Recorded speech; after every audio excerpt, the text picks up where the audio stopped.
7 number, ওয়ালা তানাবাজু বিল আলকাব, কাউকে মন্দ উপনামে ডেকো না। মন্দ উপনামে ডেকো না, মানে কাউকে একটা বিশেষ নাম দিও না, তার নামটা সুন্দরভাবে ডাকো। নাম বিকৃতি করা কবিরা গুনাহ। নাম, আপনি বলুন হুজুর এটা একটা কথা হইলো, নাম বিকৃতি করছি তো কি হয়েছে? এটা আপনার কাছে সমস্যা নাই। ধরেন যে ওই লোকের নাম আব্দুল্লাহ, আপনার কাছে আব্দুল্লাহ এটা সিম্পল, ধুর আব্দুল্লাহ একটা কিছু হইলো। কিন্তু যার নাম আব্দুল্লাহ তার কাছে এটা অনেক দামি। তার কাছে কি? কারণ এটা তার পরিচয় বহন করে। ধরেন যে আমার নাম কি মিজান, আপনার কাছে মনে হয় আরে মিজান একটা নাম হইলো, তা আমার কাছে তো এটা অনেক গুরুত্বপূর্ণ, কারণ এটা আমার পরিচয় বহন করে। এই নামে মানুষ আমাকে ডাকে, ফলে এটা আমার খুব আদরের, আমার কাছে বড্ড যত্নের, দরদের নামটা। আপনার কাছে নাও হতে পারে। মানুষ প্রত্যেকে তার নিজের নামকে খুব পছন্দ করে। দেখবেন যে মানুষ কাগজ পেলে নিজের নামটা লেখে, সিগনেচার দেয় একটা, দেখবেন দেয়।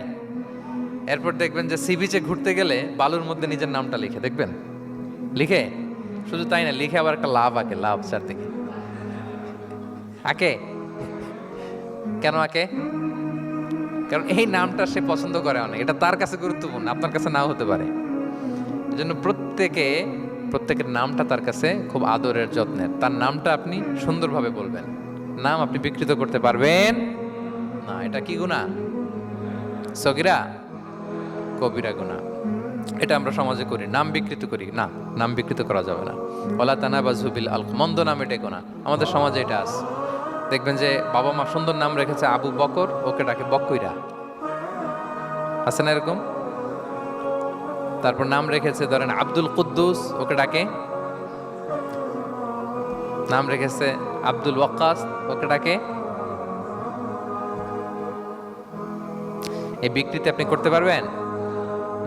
কারণ কিয়ামতের দিন আপনার নাম ধরে, আপনার বাবার নাম ধরে ডাকা হবে। তুদআউনা ইয়াউমাল কিয়ামাতি বিআসমাইকুম ওয়া আসমাই আবাইকুম।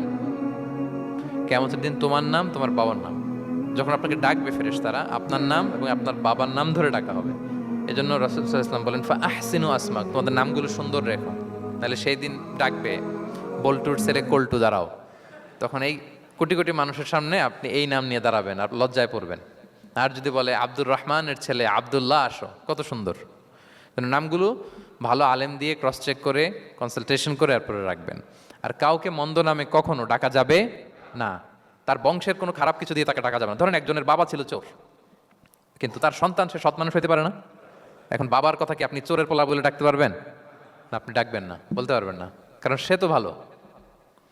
তাহলে নাম বিকৃত করা, মন্দ উপনামে ডাকা, এটা কবিরা গুনাহ। এটা আমরা কখনো করব